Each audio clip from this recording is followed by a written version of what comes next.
Good afternoon. My name is Mercedes Thurston, and I am the Mentor Protege Program Manager for the Department of Navy Office of Small Business Programs, led by our distinguished leader, Mr. Jimmy Smith. On behalf of OSBP, we thank you for joining us today. We started this webinar series as a result of COVID-19 as a way to continue to outreach, but received rave reviews and decided to keep it going, committing at least 3 webinars a month.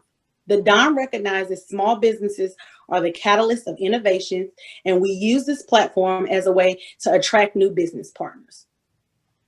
You can view previously recorded events on our website under Outreach and Past Events tabs, or visit our YouTube channel.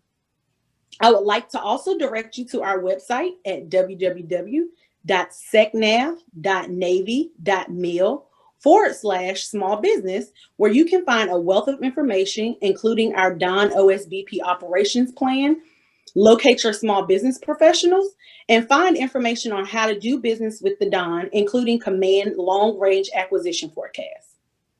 To stay current on DON OSBP upcoming events, you can also register for our mailing list on our homepage.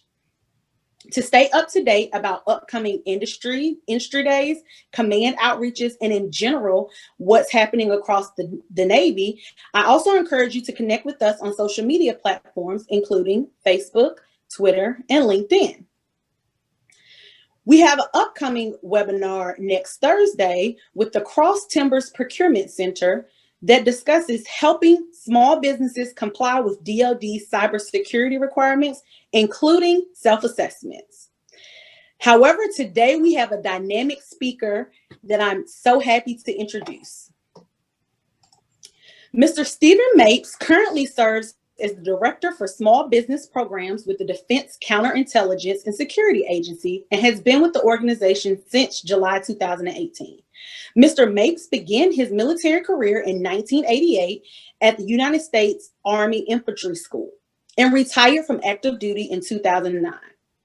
Following his military retirement, Mr. Mapes continued his federal career with the U.S. Army as a product manager for the Army's Program Executive Office of Soldiers, partnering with industry to field over 26,000 individual soldier systems.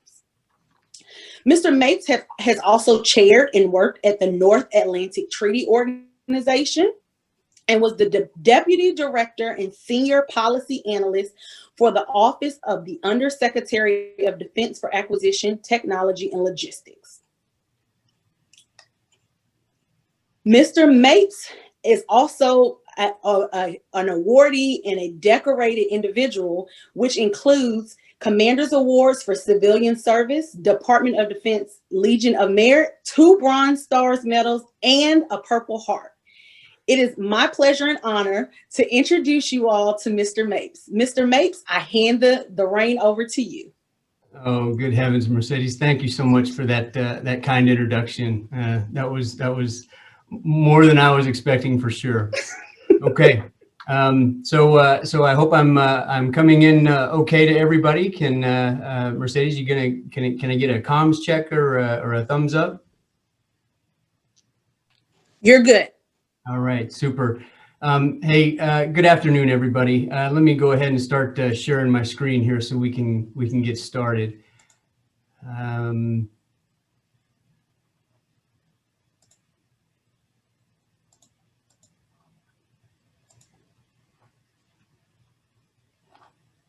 All right. Can you see my screen, gang? You're great. We can see the screen. Looks great. Okay, good. So thanks again for the opportunity to brief here today. My name is Steve Mapes, and I'm the Small Business Director for the Defense Counterintelligence and Security Agency. And I want to thank the Navy Small Business Team for their kind invitation to present today.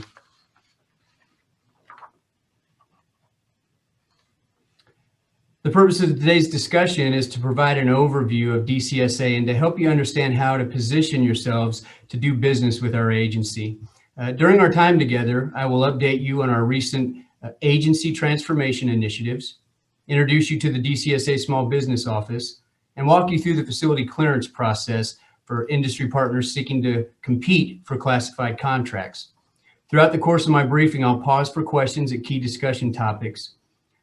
My presentation consists of about 18 slides, but I have included several mission slides as backup for you to review at your leisure. And I believe that the team is going to hang this briefing on the DON OSBP website. Is that correct? Yes, that's correct. Okay, very good. All right, so listen, let's dive right in. As a result of the 2015 OPM data breach, Congress directed in the 2018 NDAA that the nation's background investigation mission would move from OPM to the DoD. And in response to that directive, on 1 October of 2019, 3 organizations came together to form the Defense Counterintelligence and Security Agency. These 3 organizations were identified as OPM's National Background Investigation Bureau, or NBIB, DoD's Defense Security Service, DSS, which I am a legacy DSS team member, and then DoD's Consolidated Adjudications Facility, or the DoD CAF. But what some of you may not know is that on 1 October of 2020, just this past year, DCSA received an additional 4 transfers, bringing together a total of 7 different organizations to round out this newly established DCSA. On 1 October of 2020, DCSA received Legacy Background Investigation IT Infrastructure from OPM. And from DISA, we received the National Background Investigation System. And from DMDC, we received a number of systems supporting our background investigation and security missions. And then finally, from DIA, we received the National Center for Credibility Assessment, or the NCCA. As is common to all strategic mergers, DCSA continues to work through the process of integrating its missions, culture, workforce, and resources while we reconcile requirements, budgets, and contracting for 7 organizations, each coming with its own infrastructure, now brought together as one agency. The DCSA mission statement reads, through vetting, industry engagement, counterintelligence support, and education, DCSA secures the trustworthiness of the U.S. government's workforce, the integrity of its cleared contractor support, and the uncompromised nature of its technology, services, and supply chains. Make no mistake, from a security perspective, DCSA is the nation's gatekeeper, and we fulfill that role through a variety of security functions. From 167 field locations, and with a workforce of approximately 10,000 strong, we deliver over 2.6 million background investigations for over 100 federal departments per year, including agencies, and then we continuously vet those cleared personnel.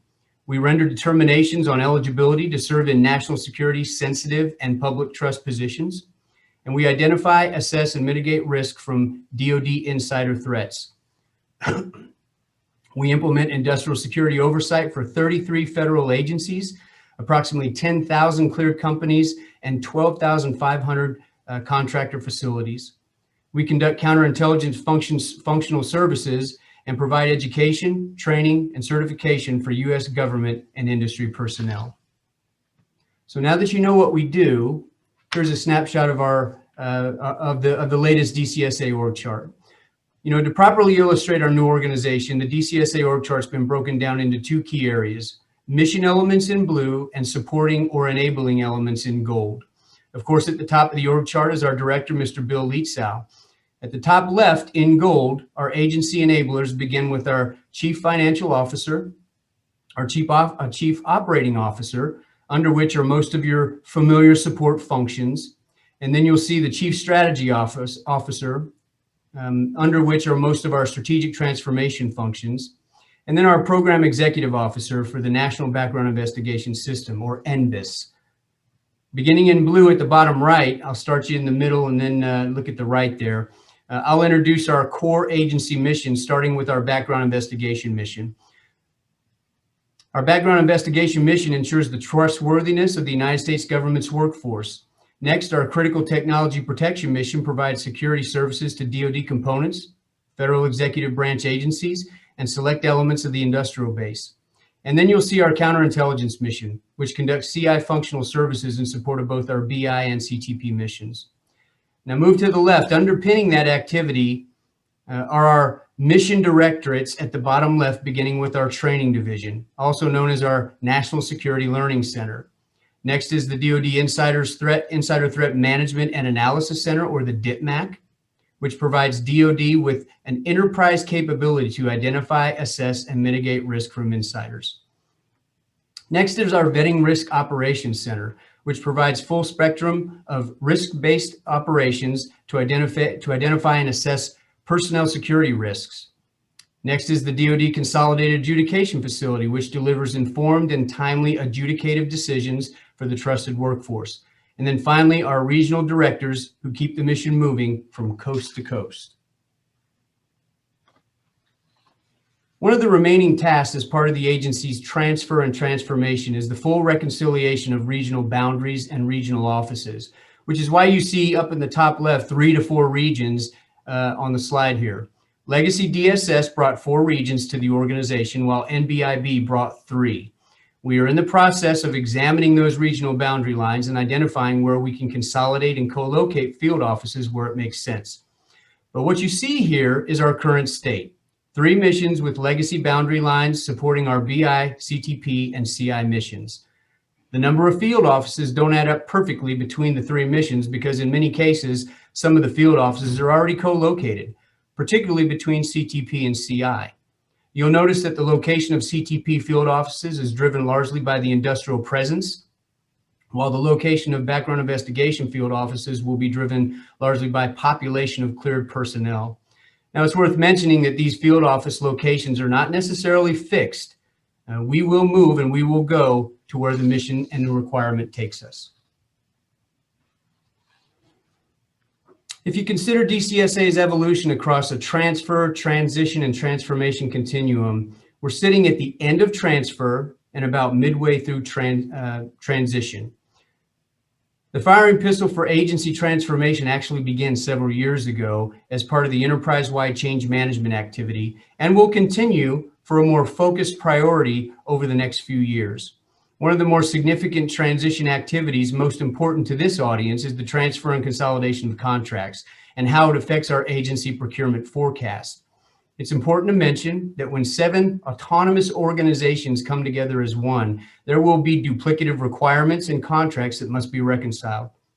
That reconciliation is ongoing and will continue for many months. Elements of reconciliation include, but are not limited to, requirements review, periods of performance, leasing agreements, funding profiles, contracting strategies, just to name a few.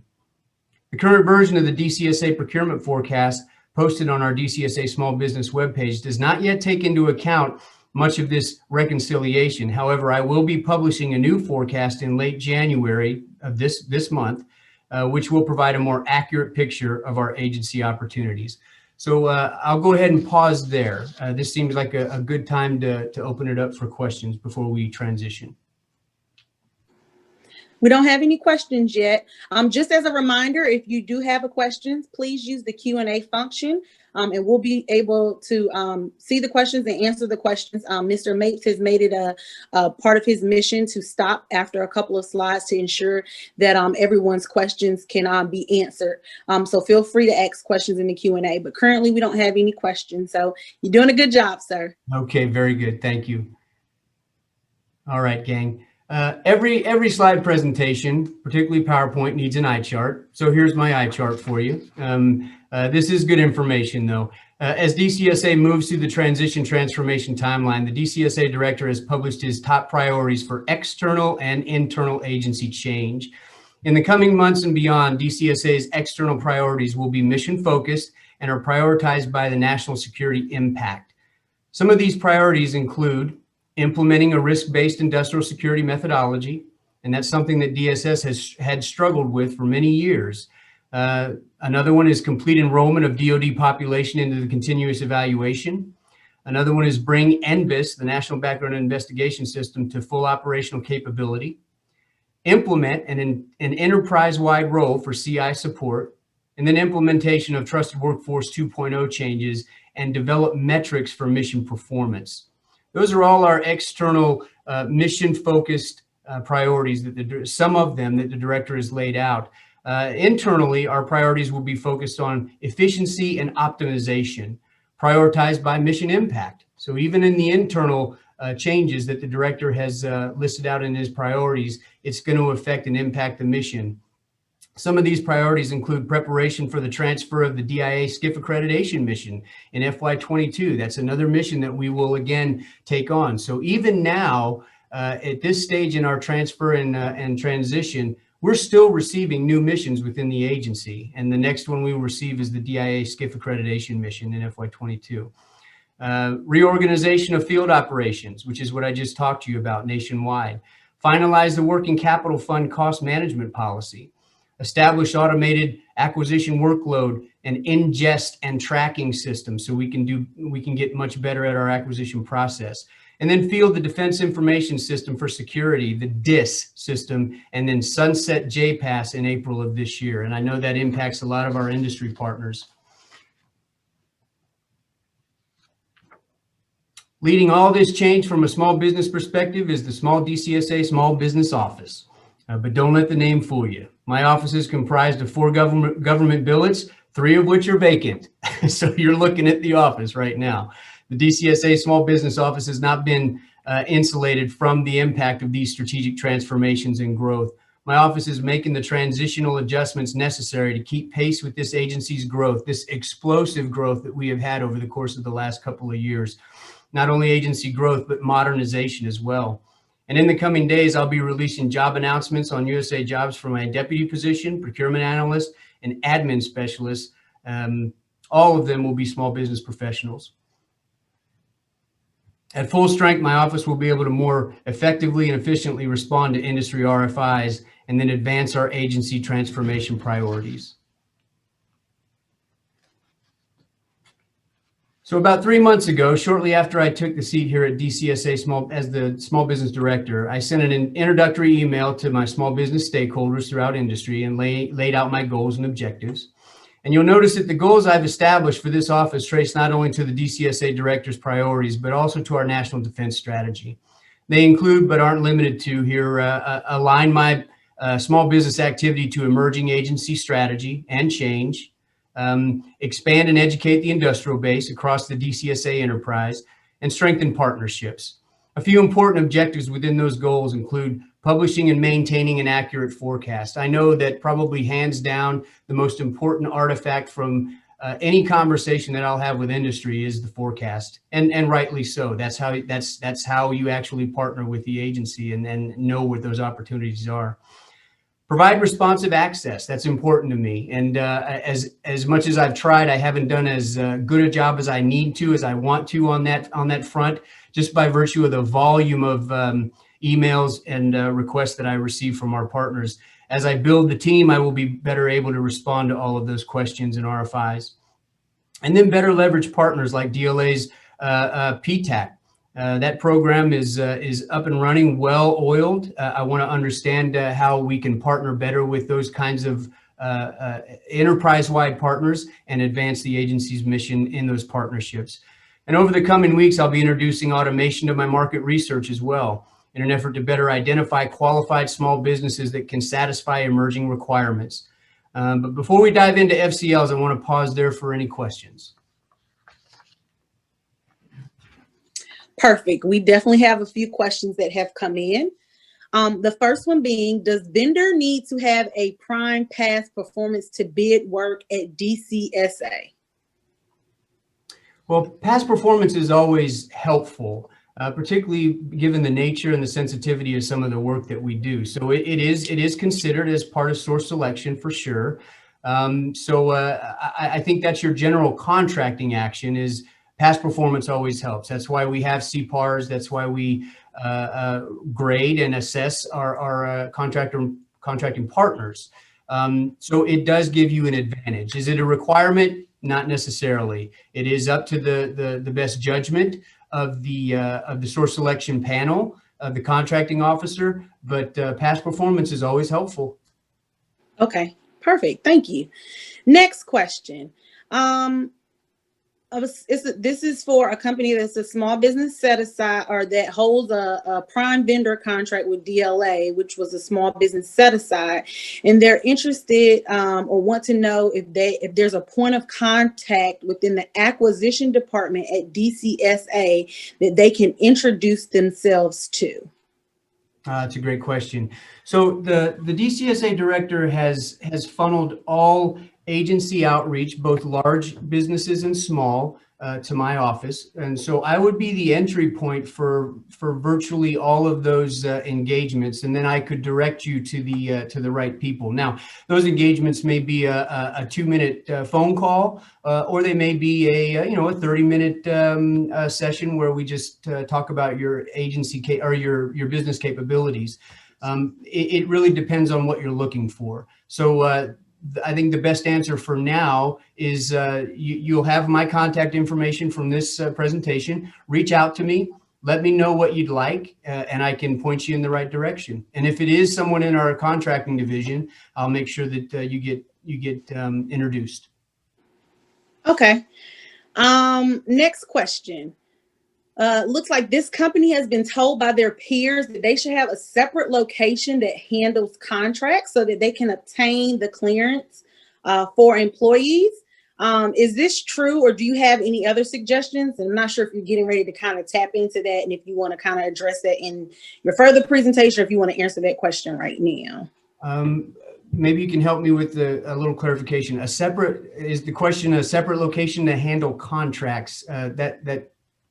I'm not clear on that. From a business perspective, small or large, the question is, should we have a separate location to manage contracts? Yes, it looks like that. So they're saying to handle, I'm not sure. And if, whoever asked this question, if you could clarify, but it appears that they're saying, I guess, that will handle their contracts. Now, I don't know if that means physically or if like they have a separate shop to handle their contracts, but it would be easier for them to obtain their clearance is what they're saying. I don't know. I definitely asked for some clarification. So I'm about to unpack some of the FCL and PCL, personal clearance discussion here. So maybe what I'll dive into will help. Okay, perfect. Okay. 2 more questions, and then I think we'll be able to kind of roll into the clearance section. So quick question is, what are your goals for small business? So what is DCSA goals? Do you have like small business goals that you're trying to achieve? I do, yeah, and that if you'll allow me, that is in my presentation, and we're definitely going to get to that. Okay, perfect. And then one more.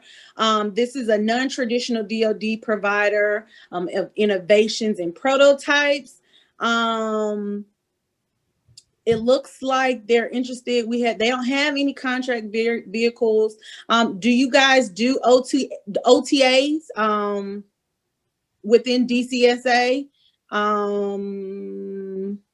We do, yes, we okay. do, and we do participate in the CIBR program as well. Listen, our small businesses are bringing innovation to the fight for sure, and we're leveraging every available tool, every tool that the DoD offers and that the SBA offers to give those small businesses an advantage, even in the innovation phase of technology. So absolutely. Okay. All right. Perfect. Okay. Back over to you so you can go ahead to the next part of the presentation. Thank you. All right, guys. I hope this has been helpful so far. I have a few slides here on facility clearances that I hope will be helpful. I hope it'll illuminate some of the questions and satisfy some of your concerns. All right, so let's talk facility clearances. Consistent with my second strategic goal to educate the industrial base, it's important that the DCSA small business community understand not only how to do business with us, but how to understand how to navigate the services that we provide. And one of those services that some of you may require or have experienced, tried to navigate, is a facility clearance. A facility clearance is an administrative determination that a company is eligible for access to classified information. National Industrial Security Program Operating Manual, the NISPOM, governs the FCL process and procedures and establishes the standard procedures and requirements for all government contractors with regards to classified information. The National Industrial Security Program, the NISP, is made up of 12,500 facilities. Listen, 65% of those facilities are small businesses. So I have a very vested interest. I have a high priority interest to make sure that our small business make sure that the community writ large understands how to navigate this process and how to set you up for success in securing sponsorship for your FCLs. As part of the FCL process, each applicant must identify a facility security officer, an FSO, to oversee compliance and to process personal security clearances for key management personnel. The FCL process requires that key management personnel have a personal clearance as well, commensurate to the level of access required in your contract, whether you're a prime contractor or whether you're a subcontractor. And I will pause for questions here in just a minute. There we go. I'll pause for questions after this, not this one, but the next one. Okay. For those unfamiliar with the FCL process, the experience can be overwhelming and likely very frustrating for some of you. A few of the most common industry questions regarding FCLs include, how do I get an FCL? What are my company requirements to attain an FCL? How much does an FCL cost? So let's start at the beginning. A company cannot apply for its own FCLs. They must be sponsored by either a government contracting agency, some government entity, or a cleared contractor. And that's usually a prime that sponsors you as a subcontractor. You must have a legitimate need to have access to classified material as a prime or subcontractor, and sponsorship can occur pre-contract award or post-contract award. But listen, for sponsorship to occur pre-contract award, the applicant must require access to classified information as part of the bidding process or when contract award is imminent. Sometimes if we have an 8A set aside and we know that this contractor is qualified, has demonstrated past performance, this is where it's going, then the government is more comfortable accelerating that process if we know that contract award is imminent. But also in the cases where small companies, or large for that matter, require access to classified information just by way of the bidding process, in which case the DCSA will be willing to provide an FCL. There is no cost for an FCL, and the facility clearance is good for as long as access is contractually required. So they don't expire, right? Now they can be pulled based on the conduct of the key management personnel, meaning if the CEO is doing business with China and exchanging secrets, then yeah, we will pull a facility clearance. Or if from a physical security perspective, you actually have classified information at your facility and you're not in compliance with the NISPOM as it relates to securing that information and that data, then yes, there's that's another opportunity where your FCO may be pulled. But it doesn't necessarily expire. You don't qualify for one if you no longer have a contractual need for access, in which case it may lapse. So what I've just described is kind of a chicken or the egg scenario that many of you have already experienced. You want to compete for classified contracts, but you don't have an FCL. And yet you can't get an FCL until you have a classified contract or classified work. The government will not grant an FCL unless and until the applicant has a need to access classified information. And the reason we require a sponsor is because we can't allow folks to just say, hey, I have a need. Somebody has to validate that need. And that need is either your government contracting agency, the GCA, that's whatever service or agency you're working for or on contract for, or the cleared contractor that is agreeing to sponsor you. The best way for small businesses to get an FCL for future opportunities is to be sponsored by a mentor or a prime. All right, I'll take a pause right after this slide. On average, and with no unusual circumstances, the FCL process time is about 180 days from start to finish. The clock starts when your sponsorship package is accepted. Between days 1 and 5, DCSA will provide FSOs an educational, user-friendly, and informative guide to navigate the FCL process. So you receive outreach almost immediately once the sponsorship package is accepted. Between days 5 and 10, DCSA Facility Clearance Branch will guide FSOs through the FCL process, the NIS system, explain deadlines, and help identify documents and forms required per company business structure. Between days 10 and 20, FSOs must upload all documents and forms per its company business structure into NIS. Between days 20 and 45, DCSA industrial security reps will review the company FCL package and prepare for initial FCL orientation meetings. Additionally, listen, FSOs must submit key personnel management through eQuip and fingerprints and prepare for meeting. Personal security processing times for TS, for top secret, averages about 80 days. And on average, secret is about 56 days. Within the first year after the FCL has been granted, DCSA will reach out to the facilities to determine compliance with NISPOM implementation and assess the facility's potential for national security risk.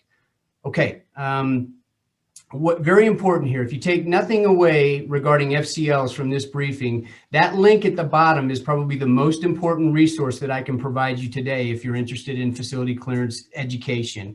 That link takes you to the DCSA CTP website, and it will provide a detailed library of instruction, videos, documentation, workbooks. I mean, I searched it again yesterday, and I am continually impressed at the volume of information and help aids that's hanging on that link. So I will do my very best to answer all your questions today, but make sure you hit that link if you're interested in help with your facility clearance.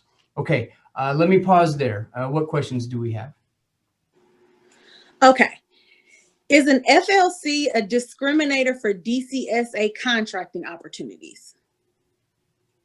Well, some contracting opportunities require a facility clearance. And so, yes, you can compete, but it would, if you don't have a facility clearance, then yeah, it would be, you wouldn't necessarily be competitive. That's again, the chicken and the egg scenario, but such is the same for any government agency that requires a facility clearance. That's not unique to DCSA. Okay. And then I got some clarification on the previous question about having a separate facility. Should we have a separate facility to do contracts only? So let me go back to the original question. Okay. And as I said, this company is saying that their peers have told them that they should have a separate location that does all of their contracts opportunities. So for contracts, for handling of contracts, so that they can obtain a clearance for employees. Is that true, or do you have other suggestions? Well, good heavens, I fear I'm not going to be very helpful with this one. I think that just depends on the business model. What works best for your particular organization. The government doesn't require you to have a separate facility for sure. I think it would depend on your size, depend on your bandwidth, how much you're able to spread yourself out as an organization. But I mean, once the capture team pulls it in and your proposal team writes the proposal, then it's dealing one-on-one with the government contracting team. Okay, so let me ask you a kind of a follow-up to that question. Sure. When you get the facility clearances, is it for all locations, or do you have to have a separate clearance for each one of the locations? Good question. Yeah, it's for the location. It's for the location, but that doesn't necessarily mean the location is what we call a possessor. You can be a non-possessor with a facility clearance, and whether or not you need one depends on the language of the requirement. If the requirement in which you're working on for the government specifies that you need a facility clearance, then it will also specify whether you are a possessor, meaning that you have classified documents at your location. That is an added layer of inspection, of course, if you are a possessor, because then our agents across the country will visit you and make sure that your physical security measures are in compliance. But say the question real quick again, Mercedes, make sure I answered it. Oh, multiple, does one clearance cover all of your facilities, or do you have to have a separate, right. So an FCL, a facility clearance is geographically specific. Okay.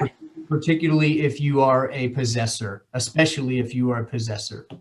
Okay. Okay. All right. So now I think that kind of helps clarify. So it appears that the company that submitted the question, I guess their peers are telling them, you know, it's great to have the facility where you're doing all of your contracting efforts, and maybe have those classified documentation, have that as a separate facility where that specific facility is clear. Yes. Okay. Okay. Yes, that is wise. That is very wise. That's okay. That I totally agree. Otherwise, you're entering into some administrivia that you could avoid. Yeah, if you can consolidate into one geographic location, and that FCL will apply to that facility. Okay. All right. Perfect. Okay. We don't have any other questions right now, so let's continue through. Oh, wait, we may have one. Okay. All right. So this is kind of piggybacking on what we just asked. So if you set up a location near a customer, you have to reapply. And I think that's what you were just saying is, even if you have a facility clearance, if you get a new location by a new customer, you would still have to get a new clearance for that new facility. Is that correct? You would, yes. The short answer is yes.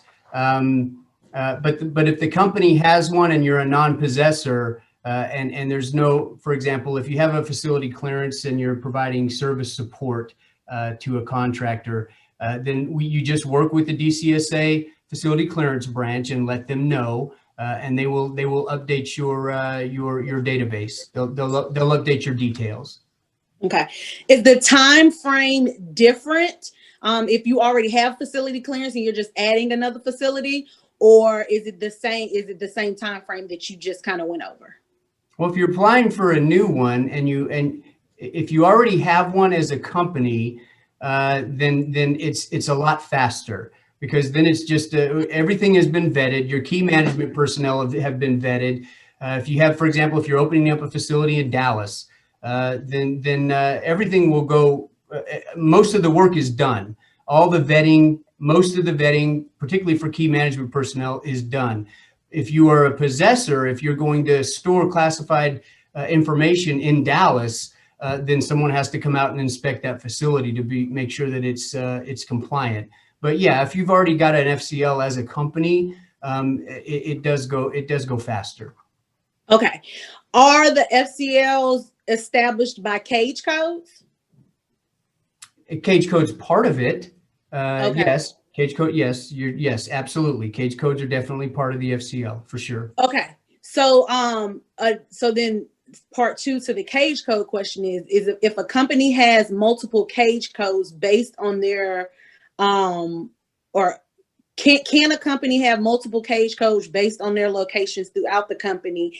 I guess, how do you all kind of differentiate that and say, okay, we know this company already has an FCL, even though this is a different cage code? How is that handled? Yeah, you can have multiple cage codes under the same FCL. You don't have to have an FCL for every cage code. Okay, perfect. Okay. All right, that looks like it's it for now. So let's go ahead and keep pushing, and then next break we'll get the next set of questions that come in. All right. So we're in the home stretch here. This has been awesome. All right, so let's talk about NAICS. Now, if the FCL process hasn't scared you away from doing business with DCSA, here are the top agency NAICS codes for FY20 last year, and will likely remain the same here for the upcoming 2021. You'll notice that investigative services represent 84% of our agency spending, with almost 6% of those dollars set aside for small businesses, equating to over $52 million. Our Admin and consulting services represent a much smaller slice of the overall spending, but with the majority of those dollars going to small businesses. And the same for computer system design. Rounding out our top four is other accounting services, with 100% of that work going to small businesses. All right, our small business goals for 2020 and 2021 are fixed at 7%, as are the statutory socioeconomic goals. As you can see, DCSA is very small business friendly, with 28% of eligible spending going to small business set-asides, representing over $148 million. Through the introduction of automated market research, I intend to focus more on the socioeconomic goals this year, some of which we didn't meet last year, and to ensure all small businesses seeking to do business with DCSA are afforded a fair opportunity to do so.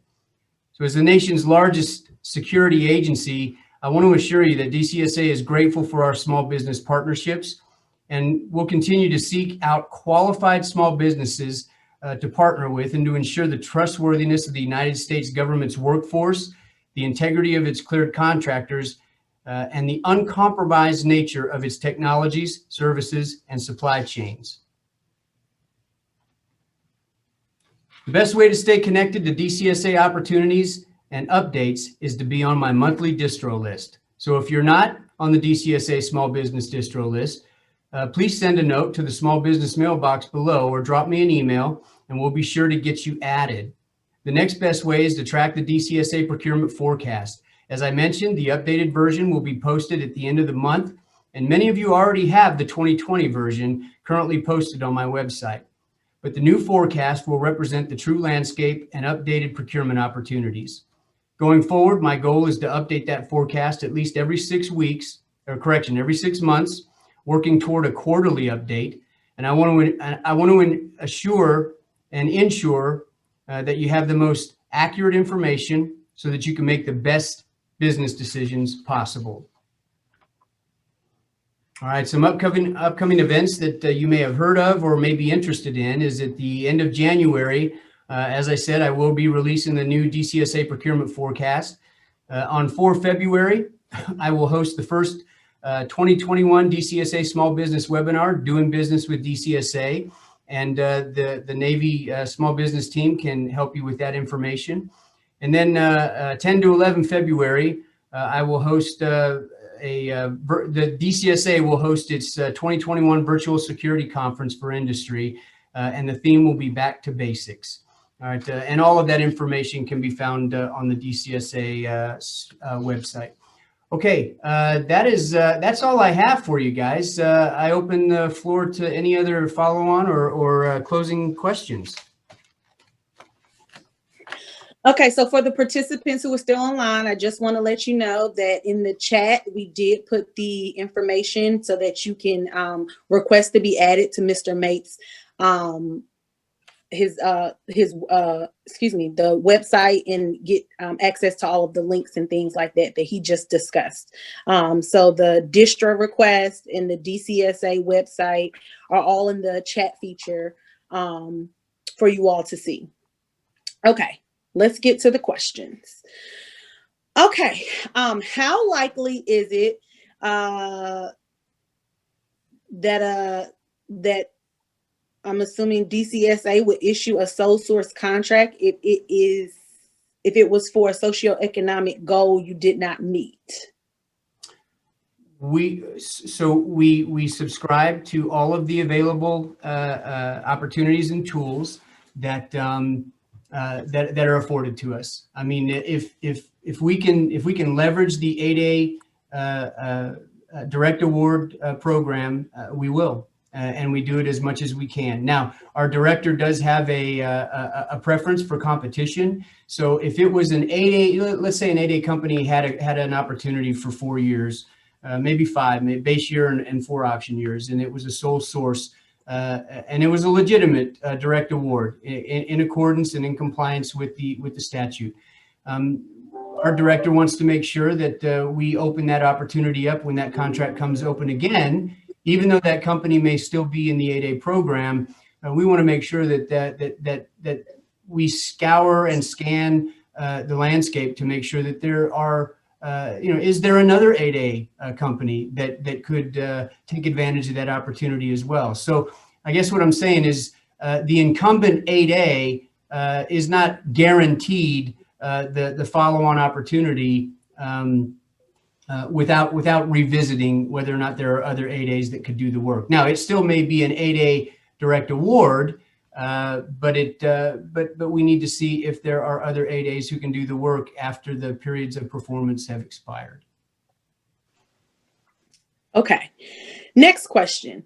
Do you see DCSA playing a role in CMMC? If so, how do you see this rolling out in the coming years? Yeah, it's a big one. In over the last year and a half, about 2 years, I had the opportunity to work with Ms. Arrington and her team up at ANS in shaping what CMMC will look like here in the future. We don't have a statutory role. We haven't been directed in policy in any way to provide that kind of oversight for CMMC yet. Although we have for CUI, Controlled Unclassified Information, we have not yet for CMMC. We may. The jury's still out on that. We'll see. Right now, we don't have oversight authority over any CMMC provisions or requirements. Not yet. Okay. All right. We'll keep a lookout for that.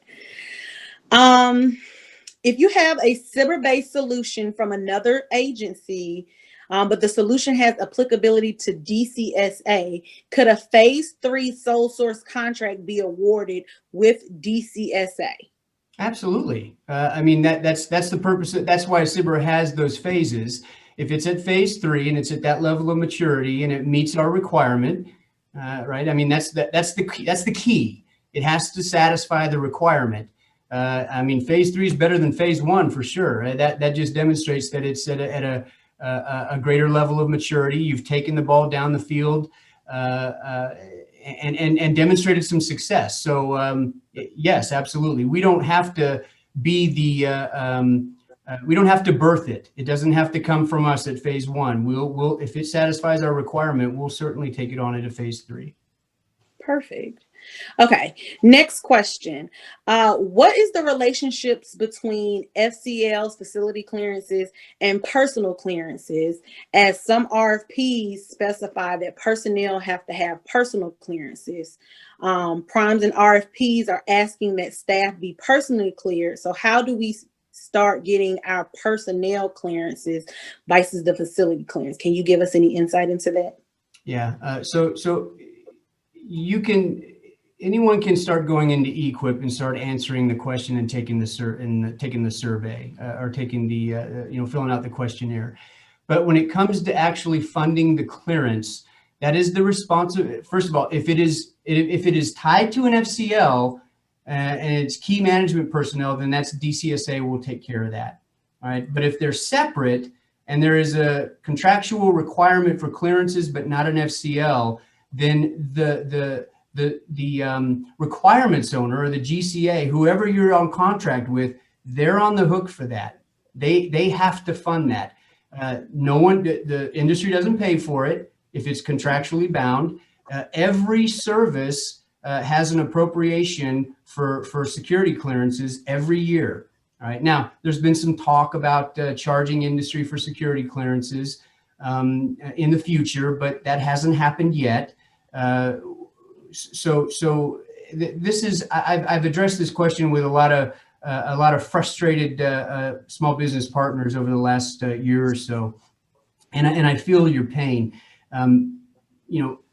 Sponsors and requirements owners that just refuse to process the clearances, but then demand or require it in the contract. Well, if you're requiring it in the contract, you have to process the clearance.